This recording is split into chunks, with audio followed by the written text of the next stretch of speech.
We're live.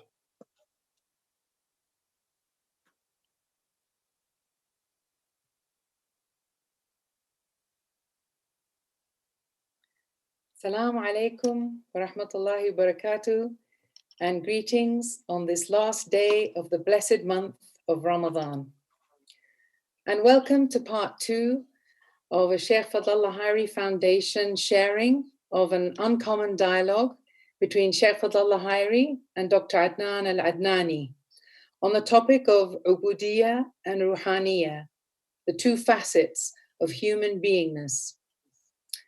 As this is the second of 2 conversations, I will not offer a lengthy introduction of Shaykh Fadhlalla Haeri and Dr. Adnan AlAdnani, other than to let those who have just joined us know that Shaykh Fadhlalla Haeri is an author, teacher, and master of the path to self-knowledge and transcendence rooted in the Islamic tradition. And Dr. Adnan AlAdnani is a scientist, in fact, a polymath, whose book, Lights of Consciousness, traces the connections between Islamic and Sufi cosmology with philosophy and physics. Picking up from the first session, I feel we entered at a level which was higher than what we were prepared for, we being the audience. Shaykh Fadhlalla has written extensively on the self and the soul and the relationship between the two. He explains that the self or nafs and the soul or ruh conjoin in us in a seamless spectrum. At one end, we are connected to our animality, and at the other end, to our divinity. The conversation between you, Dr. Adnan, and Shaykh Fadhlalla revolved around that insight, derived from the Quran, that each human is, in your words, a unit of complementary duality of the heavenly and the earthly, the self and the soul. And you spoke about these two facets of humanity in terms of Ubudiya, which you explained was a sort of divinely mandated or divinely inspired agency or self, complemented by Ruhaniyya, soul or spirit, the animating the self and connected directly to source. So today we hope that you will take us further, inshallah, into the description of the dynamic interaction between our human agency and the horizons of being and knowing, which in your words also, and in Shaykh Fadhlalla's, you have used the terms of vertical and horizontal, these intersecting planes. And hopefully, towards the end, we can end up with some prescriptions as to how to actualize that mapping in our existential experience. So, Dr. Adnan, I'd like you to invite you to help us identify some of those conceptual building blocks that fit together to create a working understanding so that we can emerge from the darkness into the light. Bismillah. Bismillah ar-Rahman ar-Rahim. Assalamu alaikum. Thank you again, Mona and Shaykhna, for this opportunity in the last day. And in this second session, we, as you said, we continue and bring things more into the, we have a subtitle today, Description and Prescription in the light of the revelation. So we want to bring things down to the human conditions. Where do we find ourselves? So the book of Revelation gives us a description of an infinitely vaster spectrum of reality than the one we presume with our finite minds. Like Imam Ali said, you presume you're a small entity. So we presume we are these small entities within this large hostile universe, which whose main concern is just struggle for survival and accumulation, thinking that is the best we can do. However, Revelation informs that the universe and ourselves is an immeasurable book of science. It's not a book of things that we think, it's a book of signs. Sign means that it signifies something beyond itself, a spiritual reality, whose secret is really closer to us than we can imagine in our hearts, in our consciousness. That's why the first word revealed is a direction. Iqra. Read what? Read what? Because read and reflect on the signs to see with sight and insight to see the one behind the two. So revelation aims to take us from the darkness of ignorance towards the light of knowledge and navigate with the guidance of inspired deen. Deen meaning the life transactions. And we're given this, as we spoke before, the faculties, the horizontal aspect, the faculties of reflection and reason, fikr and aql. However, has to be complemented with the power of remembrance, dhikr, which is the presence, and cautious awareness, which is taqwa. These are the two dimensions. And then also revelation gives us the prescriptions and guidance needed, because we are created in need. Why do we need guidance? Because of our inherent reality of being created in need. Only the soul has no needs, as Shaykh, and that is really the essence of freedom. To be free is to have no needs. The self can only aspire to be illuminated by the soul and transform, and to be transformed, and to take on the attributes of the soul. That's the meaning of the takhalluq bi akhlaqillah, the taking on the attributes of Allah. So from experience and also revelation comes from that life, basis of life is struggle, affliction, trials and challenges. And the aim of the prophetic way is to provide the prescriptions to transform challenges into opportunities and gateways to awaken to a life of service and love, witnessing and experiencing perfection, which is completely different from the life of struggle of accumulation. The description is in the Quran is also really immense. Many ways it tells us of the reality of this, or in one way what we presume to be, or what we experience from a lower level, from a biological survival level, and all the way how that can be transformed into something else. So we have really a few terms that in the revelation that we will go through and explore. Bismillah ar-Rahman ar-Rahim says, Ya ayyuha al-insanu innaka kadihun ila rabbika kadhan famulaqih. O human beings, indeed you are laboring or toiling toward your Lord with great exertion and will encounter him. The key word here is kadh, just to strive or labor. A very close another close term is used, is called kabad. لَقَدْ خَلَقْنَا الْإِنسَانَ فِي kabad. We created the humans in toil. These are a couple of terms that maybe Shaykhna, before we go into further, that's this kabad and kadh that we find ourselves in. Is it is both inherent into the nature of creation and the self, and it's not that it's some people might say, well, this is unjust, I didn't ask for this, and how to get out of it. Yet the Quran, the revelation tells us it's a different thing. It's an amana. It is a trust that you have been given, but you don't know it yet. Hopefully you can come to know it. It's actually an honor that we have been given to participate in this birth into the light itself, into the absolute itself. So it is a participative, if you like, gift from the giver of gifts, from the absolute, from the source, from Allah.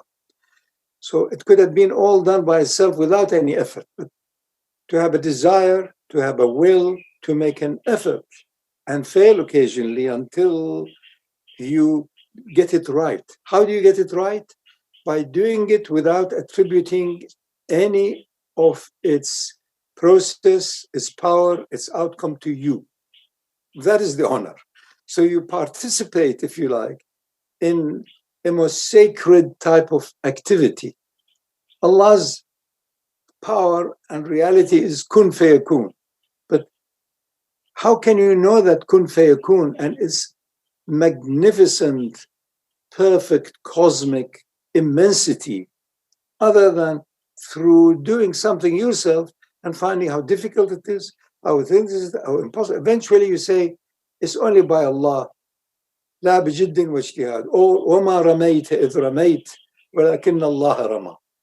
Whatever you and I do, attributed to ourselves, to our hopes, to our desires, to our needs, is partly clumsy and partly works out. So, and Allah is all forgiving, so it works out at the end. You say, yes, we succeeded, we did this ourselves. But ultimately, all is from the same one, by virtue and grace of the same one, as decreed along the destiny is prescribed by the same one. So here we are given a bit of a participative effort. So it's not a struggle. It is for you and I to realize that we can't maintain even this body well without a lot of maintenance and a lot of attention. What about the universe? What about the whole cosmos? How is it self-maintaining? Look at the billions of galaxies. How do they drift together, and the thousands of forces that govern this magnificent movements within them? And they have a beginning and they have an end, and in between all kinds of strange metamorphoses from pure energy to matter to back and forth. So this kadh is the ultimate gift of Allah that you and I have to struggle. And then we have to wonder, how is this thing? I put something in my mouth from the earth, and then it immediately generates the appropriate responses of enzymes and this and that, and it gets digested. And if it doesn't, then I'm depressed and unhappy and I blame everybody else. And so it's wonder upon wonder. Everywhere you turn, فَأَيْنَمَا تُوَلُّ ثَمَّ وَجْهَ اللَّهِ. So wherever you turn, it is this miracle of miracles appearing also as partly earthly magic. So what is there anything bigger, greater gift than this? And that is the amana. And that is from which comes amn. So the unknown is so immense and so vast. And unless you and I trust in it and do the little we can in the known, and then completely rest assured that the unknown is far, far more magnificent and actually prevails and is in charge, then you are rested, then you are secure, then you are certain, then you are intrinsically cheerful, not because of anything or non-thing. The nature of the soul is bliss. So you and I, at least if we claim that we have some life and some activity or some energy from the soul, then at least be cheerful. Even fiend it, even if you don't. Bring a smile to your face. Let somebody close by tickle you, or if they dare. Otherwise, say, no, I'm angry. I don't want to be touched. I want to remain angry. Because anything that exists wants to continue. Anything that occurs has in it the nature of mimicking the everlasting, that which is forever. Because truth is forever. It's not subject to space and time. Whereas you and I and he and she are. So we are all the time yearning for our true nature, for our ruh, which is not subject to space or time. So this is all what it is. Once you read the map, once you have seen the map from all of these different facets, then the question will be, how can I now live in a way that I don't continue being stupid and bring about darkness and injustice and misery upon others? This is the second question. So unless you have a clear multidimensional map of reality, how can you say this is right and this is wrong, or this is appropriate, this is not? You must know the map that you, he, she are bracketed between the absolute, which is cosmic, and the tiny little relative, which gives me the illusion that I have freedom and ability to act or not to act. It's true. It's bain, it's in between. Now, once I know that my ability to act or not to act, or think or not to think, emanates from that original light, then I become courteous and I become just in attributing what this thing belongs to, who. So you take permission from your ruh. Is it the right time, the right place? Will it bring about good results, meaning along the path of evolution, along the path of Alastu bi Rabbikum, along the path of Inna Allah balighun amra, to attain its ultimate purpose, to know that the source of knowledge is the same source of everything else that manifests as entities and creations. Is the same.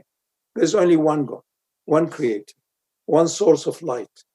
So once you are truly dedicated, humble to that magnificent source, which is in truth the only reality behind anything, which is in truth the only everlasting light within everything, then you don't go back and forth in time with regrets and sorrow and guilt and all of the other and lies, say, no, it wasn't me. But of course it wasn't you, because when you were 10 years old, it is not the same as you now, but also it is the same as you. So who is the you? But that you, as a 10-year-old, did not have a clear, direct, total reference to the source. It's thought it is the mother, the father, the child, with this, all of these other physical, material, emotional attributes, which are also true, but for a short period. They're only true in a time and space confinement. But the real you, your real ruh, is not subject to time and space. It is in time and space temporarily, but its nature is cosmic. Its nature is Ruhani. Its nature is Rabbani. So that's what it is. So we are in between humanity and divinity. Humanity, at the lowest end of it, is Shaytani. It is not Haywani, it's even Shaytani. Then it becomes Haywani. Then it becomes Insani.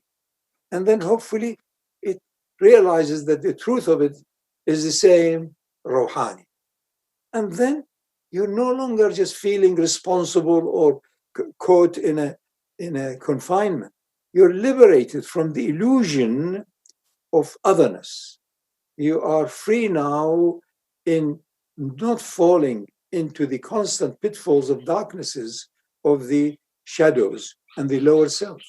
So you are reborn, another being via the vehicle of the shadow of the self and the earthly passage.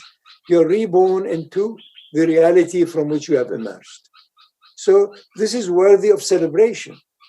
And that is why also in the traditions that when the person along this path, especially many of the Sufi tariqas, when he died, they called it wedding day, meaning union. There is no longer looking for the ideal, companion or the ideal, if you like, person to live with or spouse. Or you already know that which you are looking for is in your own heart. It's your own ruh. So your husband or your wife or your friend, whatever, they are physical metaphors of that perfect, if you like, partnership. So the lower self, the ego, is entering into an understanding of partnership with the higher self, with the soul, with the ruh, with the divine, so that it loses itself.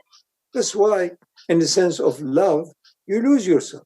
You prefer your beloved to yourself. So there is a bit of a release from the illusion that you are yourself. If you look into these metaphors, then you are really looking into the map of existence with a magnifying glass. And you move from one wonder to another until you know all of it is emanating from the ultimate wonder, which is your own soul within your own heart. But in truth, it's not your own. What you think is you belongs to it. Just you have to reverse it upside down. So it is the grace of gravity that you're standing upside. Otherwise, you have to walk with your head down. It's all the other way around. It isn't what you think it is, but partly because of the mind and its tricks and its limitations, it is what you think it is. Bismillah, Dr. Adnan. I came here to talk to you. I came here to listen to you. I came here to be with you. I came here to lose myself. Just Shaykhna, this just confirms that the heavenly and the earthly are not separate. Although, I mean, what appears to be severity is actually hiding beauty. And he says that he brings out the dead from the living and the living from the dead. There is no. And what these terms that we're exploring are really opportunities, gateways, trust, and honor. But we have to see behind the two. We have to see. And he says, for example, Bismillah ar-Rahman ar-Rahim, وَلِنَبْلُوَكُمْ بِشَيْءٍ مِنَ الْخَوْفِ وَالْجُوعِ وَنَقْصٍ مِنَ الْأَمْوَالِ وَالْأَنفُسِ وَالثَّمَرَاتِ وَبَشِّرِ الصَّابِرِينَ. Surely we will try you with something of fear and hunger and loss of goods and lives and crops, yet give good tidings unto the patient. So we have this bala from face value. It is affliction. It is that majesty that hides the beauty, in a sense. We need that majesty in order to realize and recognize the beauty. We came, the Adamic consciousness came down from a perfection, but that is unknown. It's unknowing. We have, without experience, to come down into that in order to experience, for that creative aspects to come out. Another term also in the Quran is fitna.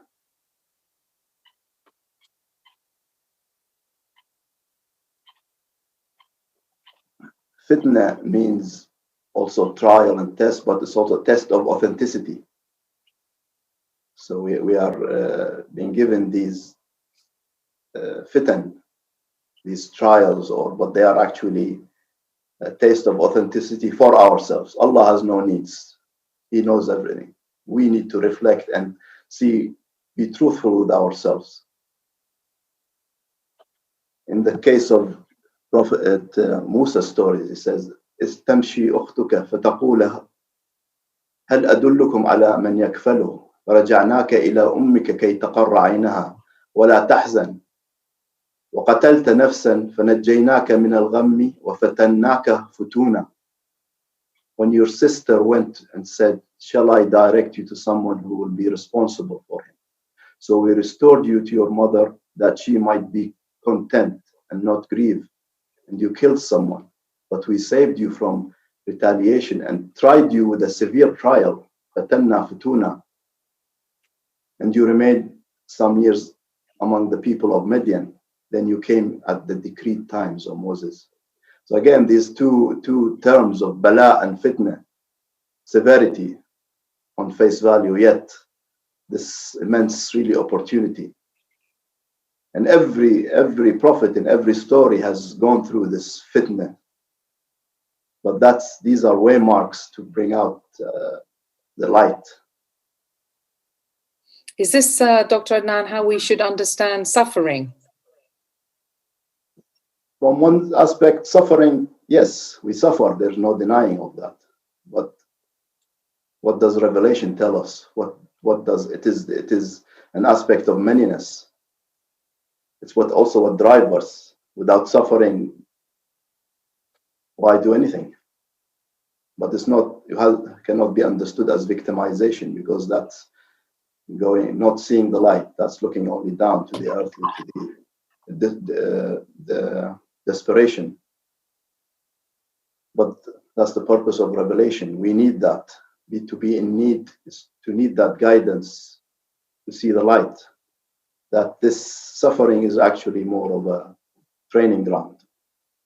Bala and fitna going together, Shaykhna, is really another immense, really honor.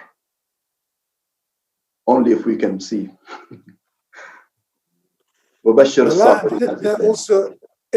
and fitna is the other side of what we, all of us, constantly yearn for, with its pleasure and goodness. There is no offering without suffering. There is no possibility of health without also the lurking of potential illness. You mentioned this issue of fitna and bala. They're magnificent. If you only look at the probably about 40 odd ayahs, you will get the whole story. It is for us to be watchful. And this is not that some divine light somewhere far away testing me. It's not. It is you're testing yourself by the rahmah of the perfect design in creation. وَاتَّقُوا فِتْنَةً لَن تُصِيبَنَّ الَّذِينَ ظَلَمُوا مِنكُمْ خَاصَّةً. There may be few of us in the other end of the town who are ignorant and who are wrongful. They set a fire into the forest or whatever. But that fire can engulf the whole lot, engulf the whole country, and will be for, and on and on. So this brings about the universality. You're not in isolation. You can't say that I'm free, I'm independent, I've been given, even by law, I can do. Papa, you may be afflicting others, not necessarily in the visible sense, or maybe not now, but in time to come. You can't do that. The whole thing is universal. Equally, it is local. These are amongst the magnificent, if you like, points of departure and elevation and test also. You are both local and universal. You are the son of someone, you were born somewhere, in a house or somewhere, and you first thing you wonder is, so what is it all about? What is the, so the mind begins to be activated, and the neurons and the senses begin to tick in, the touch and the taste and the smell and the sound and the sight, and they are your agents to connect the ruh, your spirit, your soul, with the earthly side, which is its shadow, which is your nafs. Without these senses, you will have, without a mind, you will not function in the world. But with a mind only, you will not be illumined to see the whole universe that is within you. So you need both. Don't deny locality. But if you don't move towards universality and beyond the timelessness, then you're still in the dungeon of birth and death and fear. Have I got it? How many of the boxes that I had desired and I had wished ticked on? Never ends until you take amn and iman. And then you trust that the unseen, from which the little seen has emerged, all is within you anyway, because it is from the breath of the Rahman. It has in it all the lights that we have even no clue as to what they are or their nature. And once these lights become closer to the manifestation, they will have a shadow. That is how duality is actually a double gift. It is not something to avoid and run away from. No. If there is a pleasure, it accompanies with this pleasure. There is a desire to be with someone, is accompanied also fear, the loss of the companionship and missing someone. That's its nature. You're not going to change it by objecting or crying or weeping. That's how it is. So as also Adnan reminds us always, Iqra, read it. You have to read it. What else can? That parchment is made of cosmic light imprinted upon your own soul, which is housed in your heart. Make sure your heart is pure.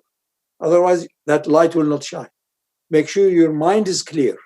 Otherwise, you will not call upon the visible senses and the inner senses for you to be able to put things where they belong, so as you are in the right context. Otherwise, you're all the time blaming others. They are all stupid. They may be. But why have you been with the stupid people? What? Read it. If they're stupid, keep quiet and try to run away. Whatever. Correct. That's what it is. Bismillah.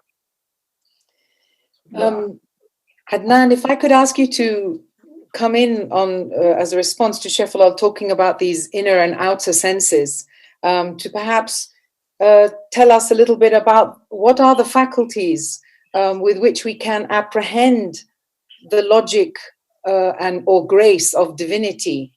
What are these inner senses or faculties? Inner senses or faculties, in a way, correspond to the outer senses. We have the 5 outer senses, but they are kind of, in a way, separate, vision and stuff. And the first one would be the inner senses, the hiss al-mushtarak, the combined. So we, in a way, it's what makes sense of it into a unified whole. And we have the other one is the khayal, the imaginal faculty. In a sense that I spoke before, that khayal gives us it's a creative aspect. It's everything's possible, everything possible. Imagination, without it, we don't have imagination. It's really both all of these are both heavenly and earthly side, that they can kind of bind you into being lost in fantasies and imagination, but same other way, it's a platform to creativity. And then we have wahm. Wahm is the conceptualization and valuation. So we all, as we have experiences, we go through pleasures and pains and struggles, and we label them, make them into concepts and abstract them. Again, here it's valuable for life, but then again we get lost into them and we mistake them for reality. So as Shaykh in the Diwan says, wahmun huwa al-hijab, it becomes a veil to reality. We, instead of seeing signs pointing to real realities, we stop at the signs and make a science out of it, and miss that reality. So these inner faculties are really a blessing, and again, both sides, humanity and divinity. Can we see through them also? See through them to see behind the manyness, behind again the horizontal and the vertical. And what we have now, hiss al-mushtarak, khayal, wahm, mufakkira,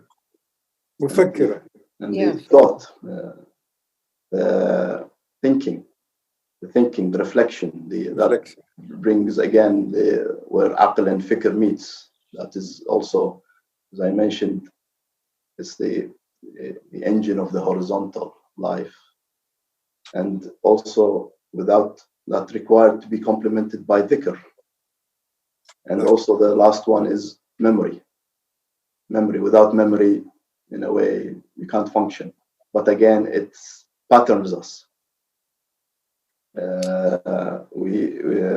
Patterns us, leaves into living in the past in a way. Although the past never exists, everything is in the moment, but it's the present of the past. Every experience becomes conditioned, it's stored into memory, and memory can be short-term, subconscious, and so on. And again, it's brilliant, but we have to go beyond it. Because before we go beyond it, sorry to interrupt, could you just please recap what you actually meant by the terms aql, fikr, and dhikr, please? Yes, the 2 dimensions of the horizontal, the fikr, the analysis, the reflection, and aql, the binding, the synthesis, the reasoning. This is what makes us human, and what is necessary to navigate into this world. And yet, as I said before, it can be by itself is trouble, because it can veil the spiritual, the dimension that has no time and space. Aql and fikr, in a way, operate in time and space. Dhikr and presence is not in time or space. It is that timeless moment where everything emerges. It is really what truly exists. So we need both. We are both the interspace of these 2 dimensions.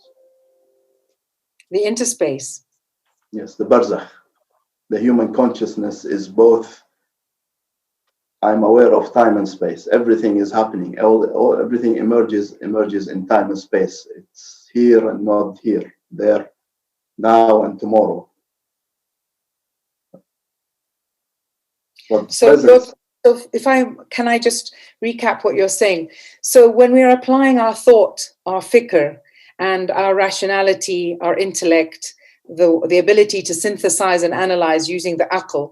So these are along the horizontal spectrum. This is where we're figuring out cause and effect and how things relate to each other. Yes. In the external forms, well, not so external, but also like on physical and the subatomic.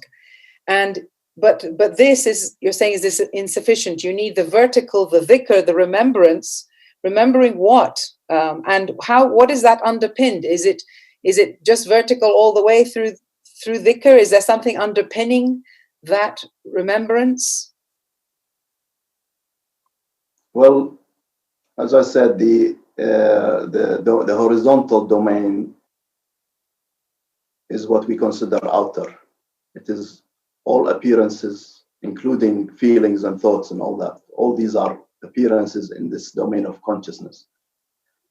But nobody can, that veils, in a way, form from meaning. So to be directed only to that dimension, we are outwardly focused. We think, as science says, everything is things and interactions of things and relationships. But how about pointing to the other direction of who is the knower? So the known, the dimension of the horizontal is the known. But how about the knower? Where is it? Science has no answer to that. I mean, all the brain, where is the subject that knows? Do we have somebody inside the mind that is actually observing what's outside, or what? Where is that? That can never be found because it's not a thing. That the gateway to that is only remembrance. Remembrance is really recollection, which is the opposite of dispersion. So we are going from the outside of the circle of manyness into the center of the singularity. Dhikr is going from the many to the one. It is ascension. But they go both together. We have ascension and descension going together. But it's a divine act. Descent is the creative act to be known as Allah, to be known through the mirror of manyness. And ascension is our longing, our adoration, our longing to know ourselves, to know truth. They all go together. That okay? To continue with our exploration, we'll take another two terms that also mentioned in the Quran. That is kayd and makr. Bismillah ar-Rahman ar-Rahim. Innahum yakiduna kayda wa akidu kayda. Indeed, they are planning a plan or plotting a plot, but I am planning a plan. Kayd, the word kayd it really applies to has a sense of deception, but more in the sense of a battle plan. So in the case of Fir'aun, فَجَمْعَ كَيْدَهُ, he gathered his kayd. The difference with makr, which is وَمَكَرُوا وَمَكَرُ اللَّهُ وَاللَّهُ خَيْرُ الْمَاكِرِينَ. Makr here is deception. They're very closely related, but very subtly different. أَفَأَمِنُوا مَكْرَ اللَّهِ فَلَا يَأْمَنُ مَكْرَ اللَّهِ إِلَّا الْقَوْمُ الْخَاسِرُونَ. Then did they feel secure from the devising of Allah, but no one feels secure from the devising of Allah except the losing people. Shaykh, how can this both, again, this kayd and makr can be a trust, and from one side it's an honor, and from the other side is loss? This feeling of... It is to do with the seen and the unseen. And I find Makr is subtleness, deception, and it's in a way tactical issue, whereas Kaid is much more of a strategic issue. It's an overall, it's a much greater, wider, in that Allah's creation and His purpose is to be known. And knowledge is to move from the beginning of creation, of your creation, my birth, from ignorance and darkness, because that light will kill this creature unless it is done in stages. So a 2-year-old child, if told that, look here, the parents are not getting on together, or there's going to be a lockdown, or we're going to die, it's catastrophic. That 2-year-old now is in his late 60s, and he comes to know that the parents are divorcing. He says, well, it's amazing that they lasted all these years together. So it's another thing. So knowledge is the same. Slowly by the best also way of describing this magnificent ladder to go to the 3 main stages of it. You're told that this thing exists, or that we are only a tiny bit of galactic billions of interacting entities on the universe. So this is ilm al-yaqeen, or understanding. You're actually incredible entities whizzing so close from each other, and sometimes also as part of the plan or the plot, whatever they collide sometimes. Then this is, you're now in it, you've seen it, you've touched it. Then haqq al-yaqeen, you now entered into truly utter, complete trust. Allah sees. أَلَمْ يَعْلَمْ بِأَنَّ اللَّهَ يَرَى. So you've moved from your seeing, your sight, your insight, to complete and utter delight in being in trust, in, if you like, an aspect of union with haqq. So, and at the end, you don't hanker after it.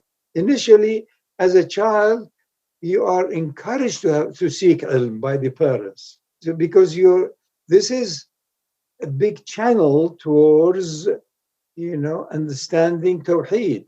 It was moving from duality to oneness. Ilm, knowledge, mostly cause and effect.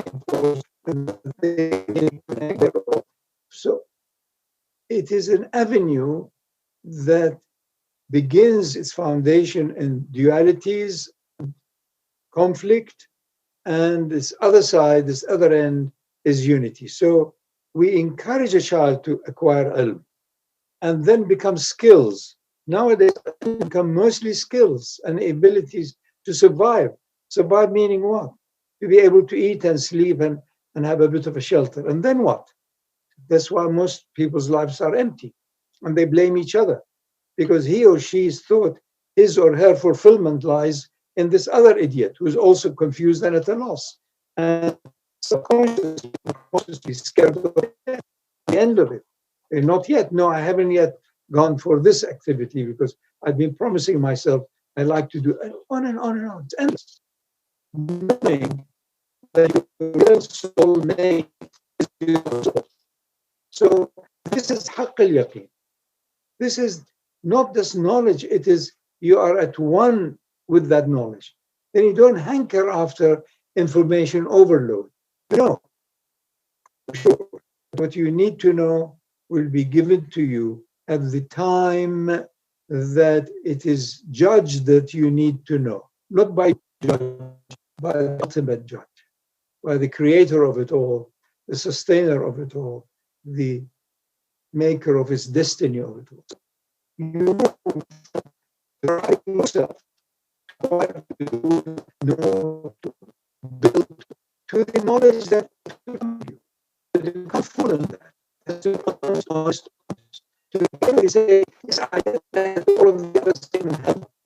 Sorry, Shaykh Fadhlalla, we're experiencing a very bad sound connection, and we've actually lost quite a few of at least half of every single sentence over the last 5 minutes. So that's nice. Please, very nice. It must be the bandwidth issue. We are here. Well, so I think we have proved that we are still insaniya. That's what I think there is a technical issue. Never mind. So I repeat myself. Do your best and trust in the rest. Khalas. Really, do your best, trust in the rest. And if you have more questions, please address Dr. Adnan. I am one of his followers. So maybe it's time to, if we sake of time, we can go into the prescription side of our. Now, that's another side of, from the generosity of revelation and the Rahmaniyya aspect is that we are also given prescriptions of practices to both understand and handle this human condition. Question is really for practice is always been that how can it be transformative instead of being kind of a burden, because without understanding can become a burden and also can become kind of a forceful thing. And throughout history, it's been kind of a way of control. So in terms of practices and prescriptions, really the question is always about how can it become transformative? How can it go beyond simply patterns that are repeated patterns that we either inherit or learn or so Bismillah ar-Rahman ar-Rahim. It says, Ya ayyuha alladhina amanu ista'inu bis-sabri was-salat inna Allaha ma'as sabirin. We have this amazing practices of salat, and it goes with sabr in this case. Is that in a sense they cannot be separated.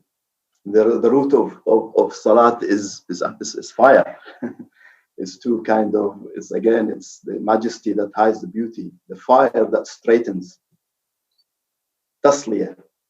You are going through all these trials and this struggle with the self, but it's actually a process of fire of straightening it out, but also requires sabr. Sabr that Shaykh mentions always is no time. It is from as-sabur. And all these aspects, all these practices have their source in haqiqah. Salat, Allah says, هو الذي يصلي عليكم وملائكته. It is He who performs the salat. But that salat is that aspect of descent, that in a sense, the creative aspect of bringing us out of darkness into, or bringing us out from the unknown, in a sense, into the visible. And we reflect that through the salat of ascension, the connection and connectivity and consciousness. In a sense, that is also salat.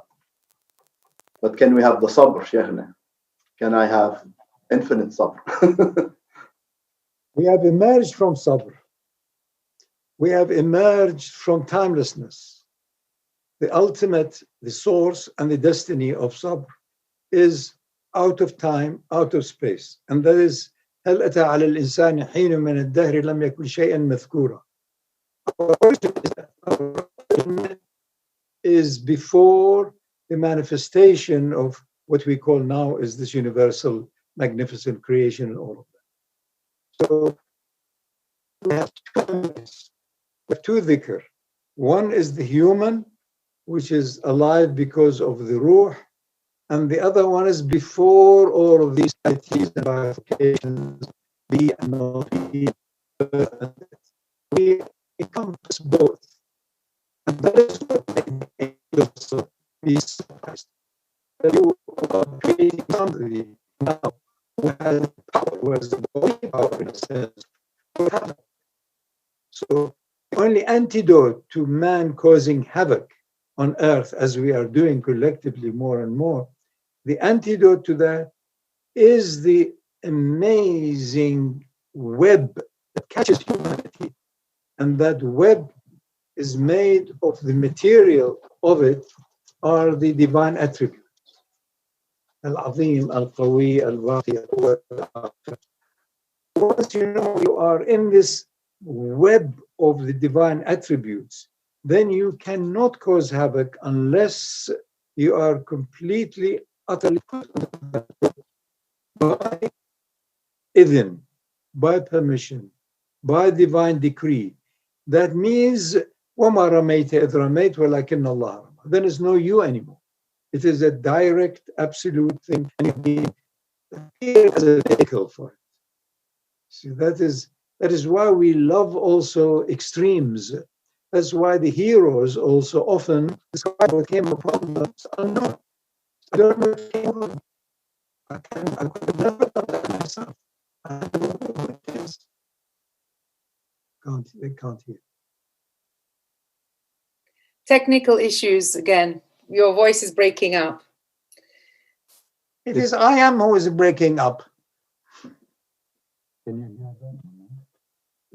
No. Not much we can do except pray. Well, salat, sabr. I'm sure there are other prescriptions on that list of how do we activate this knowingness and beingness at the intersection of this verticality and horizontality. What other practices can we do to kind of bring us to integrate all of that? Restrict the outer. Restrict the outer. Ramadan always. And celebrate the Eid always together. Restrict the outer and celebrate the return to the absolute, which is the only reality ever. Both at the same time. No, yes. La ilaha illallah.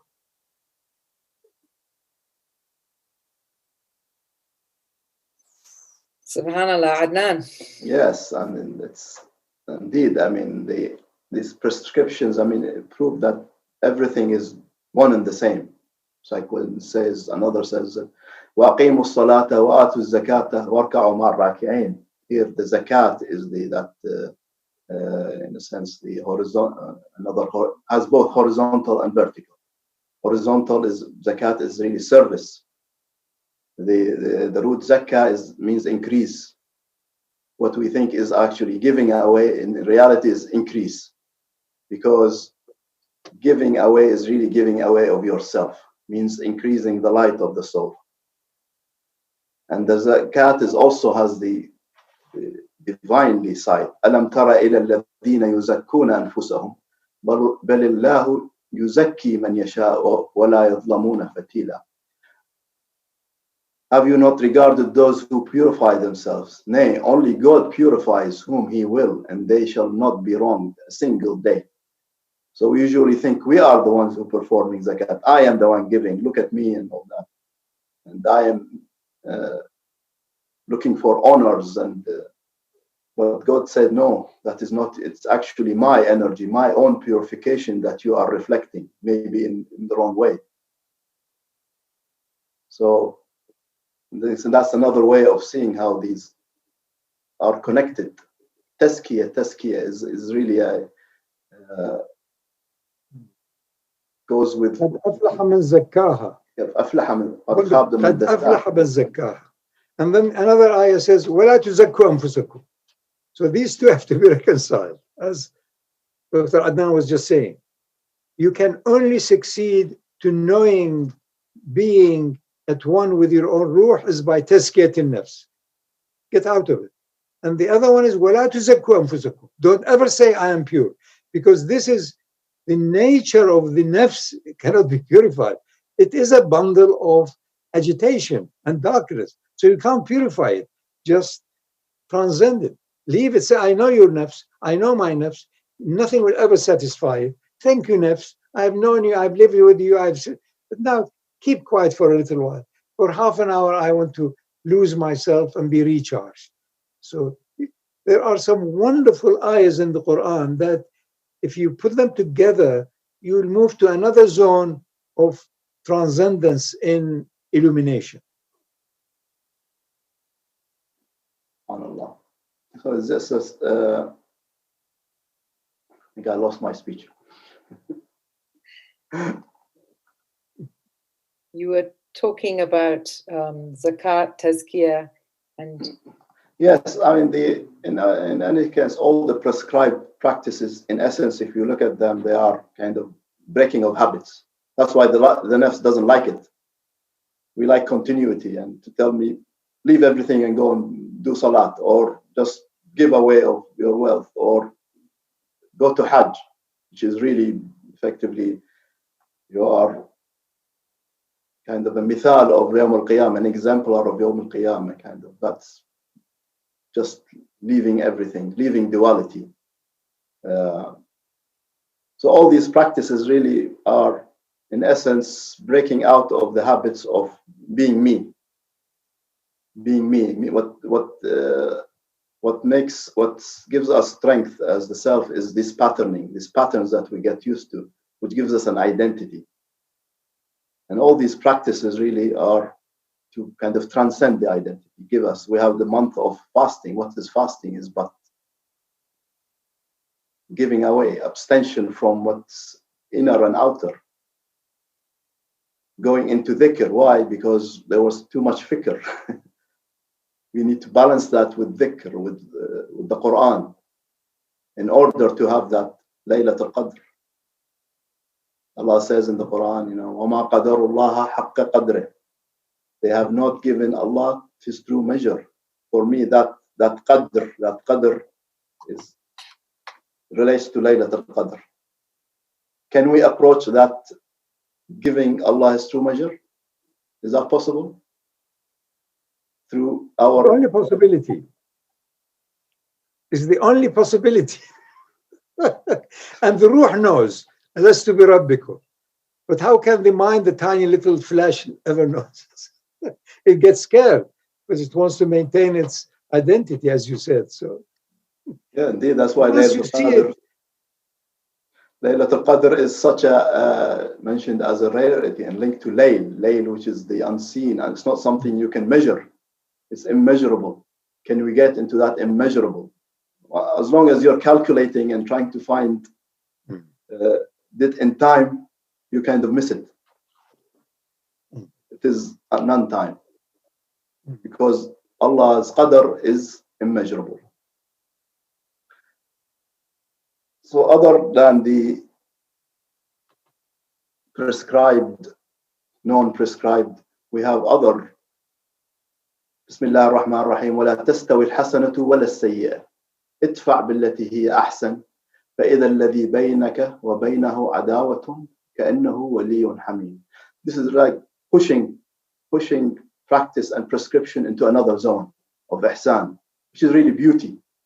We didn't understand the English of that, though. Please, can you translate? I will come. Not equal are the good deed and the evil deed. Repel with that which is fairer, and behold, he between whom and thee there is enmity shall be as if were a loyal friend. So, لا تستوي الحسنة ولا السيئة, the good and the bad. ادفع بالتي هي أحسن. This is maqam, this is the station of ihsan. Repel with that which is fairer and beautiful.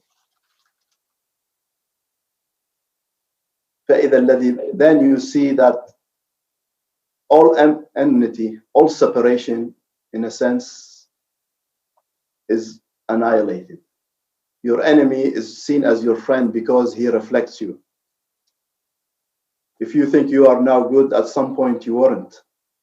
So be humble. There is no separation. Everybody is in that ladder. That enemy, who knows, might be the gateway to your light. Again, that's a stepping stone of majesty towards beauty. Allah says, Sibghatullah, وَمَنْ أَحْسَنُ مِنَ اللَّهِ صِبْغَةً وَنَحْنُ لَهُ عَابِدُونَ. Coloring from Allah, and who is better than Allah at coloring? We are His adorers. Again, that is, ihsan. The coloring of Allah is His attributes, taking on these attributes. Such a beautiful word, sibgha, is that in a way, gradually going from the darker into colors, into the spectrum, and hopefully culminating with that no light, the invisible, the brightest light.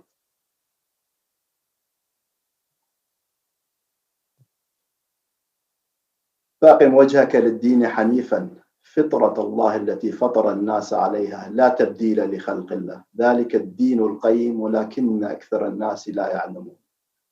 Set your face sincerely to the upright way of life, the nature of Allah by which He has made humankind. There is no altering of Allah's creation. That is the right way of life, but the majority of people do not know.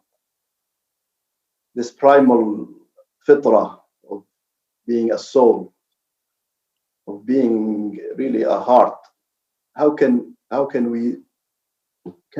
we see that? The heart is meant to turn. That was the meaning of qalb. So that gets really becomes rigid by the in a way the trials and patterns of life. The aim really is to purify that by releasing the rigidity of the heart, which is really in a sense seeing Allah's face in every direction. Wajhullah. Wajh means direction. Face means what you face, what you direct towards. And Wajhullah is in every direction because it's no direction. The question is, how do we do that? How do we get centered enough in order to have that freedom of turning? And that is really in a way, the essence of what practices and everything has. Really, we have multiple dimensions related to that. We have the tahara, the purification. It comes through relationships. It comes through understanding boundaries. Why boundaries? Why do we have boundaries? Or also, what is the significance of time and place? Why are practices? Some practices have time and a place, because that is in a way honoring and against this world of manyness. And that is not created in jest. And all the way to have also self-accountability. Shaykhna, always self-accountability. But which self? How can I have in my lowest self, what is the accountability there? The only way is to rise beyond it. So we have all these aspects of severity and gentleness that Quran is not all. There is a lot of quite of what appears to be severity. But however, it's also hiding gentleness. Ultimately, it is all from the mercy of Allah. You have to, in a sense, this lower self needs sometimes a bit of hardship, a bit of severe talk. But it's actually Rahmaniyya. It is Rahmaniyya.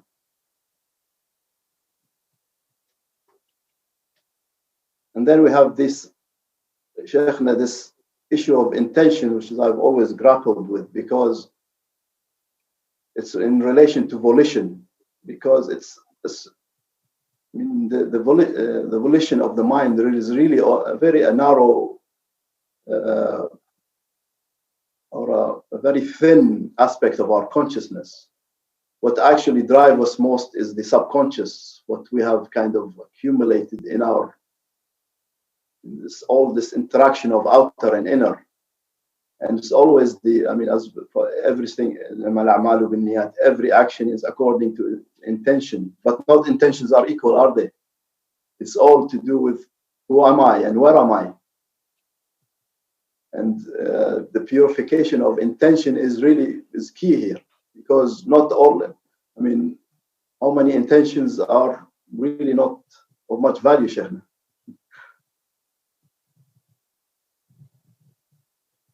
Much is to do with the extent of presence. And that is also the wajh Allah. And that is the awareness. And that is wujud also. And that is the hadrat al-Rabbaniyya. So your intention, my intention, his intention is as good as taking away all the other peripheral, mental, human, whatever we manage to judge. Rudduhu ilallah. Return it to that which is absolute. And if it passes that test, then wama ramayt idh ramayt. Come what may, and do it. And then that intention has no repercussion that other than goodness, as along the path of evolution and return back to Rububiyyah for the whole of creation. The entire thing is an arc moving to its origin. And if you and I really want to be truly servants and doing whatever is appropriate for us not to suffer, then move towards that perfect destiny of knowing wama ramayt idh ramayt. And so the intention becomes from being good, from serving, from being generous, to that Allah wished it, Allah desired it, and I was honored by being a visible physical agent of propagating that goodness in the seen as well. The unseen and the seen are seamlessly together. And if you are occasionally become an agent of that, then you truly know Inna Allah ma'ana. Then you have no fear or need to confirmation. There is only Allah's will.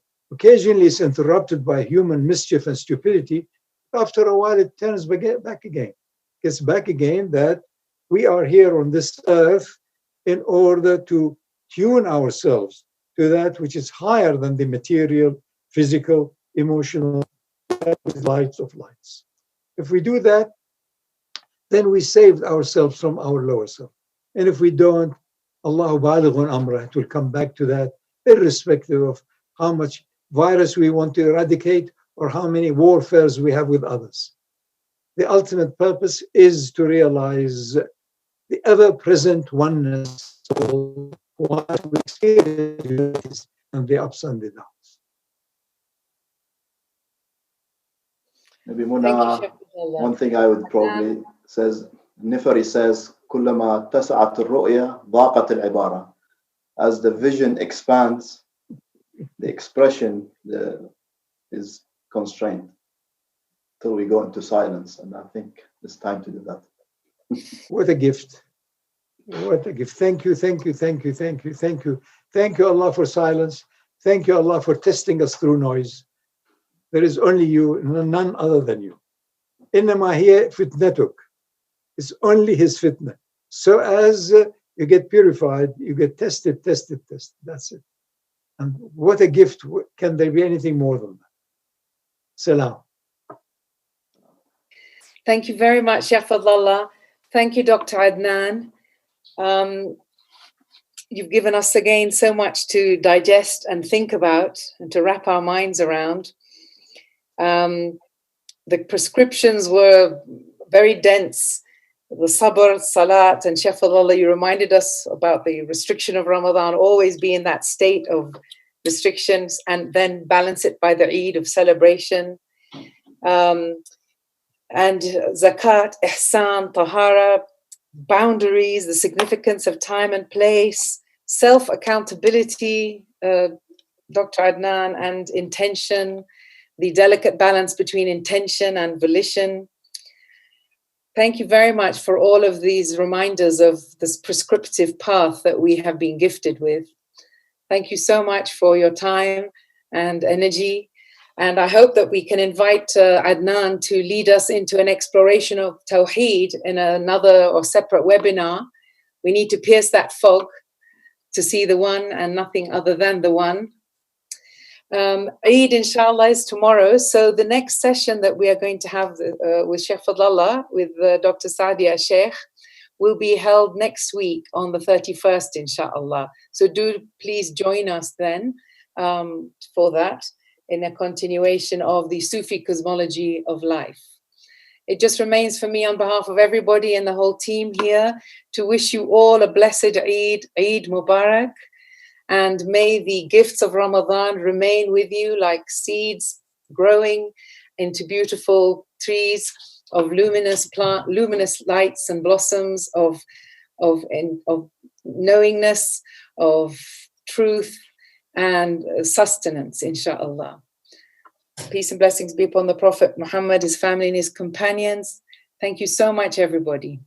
Wassalamu alaikum wa rahmatullahi wa barakatuh.